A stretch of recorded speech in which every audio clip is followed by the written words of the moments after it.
আসসালামু আলাইকুম সবাইকে। আশা করি আপনারা অনেক ভালো আছেন।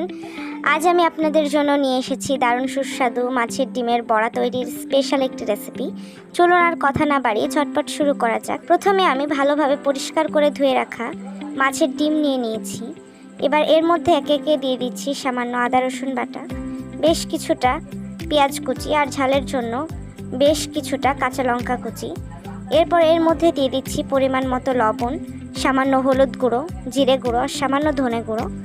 সব মশলা দেওয়া হয়ে গেলে হাত দিয়ে খুব ভালোভাবে ডিমের সাথে সব কিছু মেখে নিতে হবে।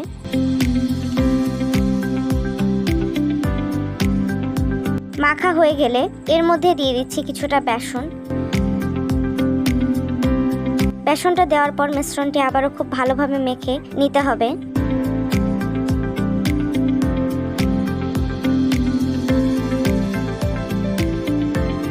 এবার চুলায় একটি প্যান বসিয়ে তাতে বেশ কিছুটা তেল গরম করে নিচ্ছি।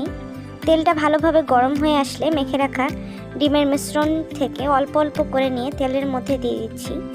চুলার আঁচটা মিডিয়ামে রেখে ভাজতে হবে।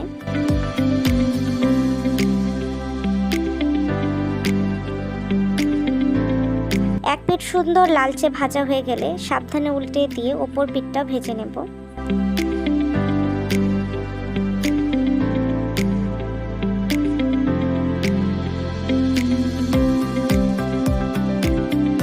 এইভাবে উল্টে পাল্টে একদম মুচমুচে আর সুন্দর একটা সোনালি বাদামি রং আসা পর্যন্ত ভেজে তেল ঝরিয়ে তুলে নিলেই তৈরি আমাদের দারুণ স্বাদের মাছের ডিমের বড়া।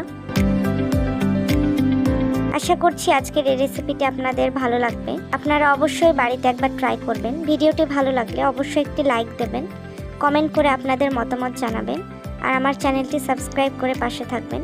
সবাই অনেক ভালো থাকবেন।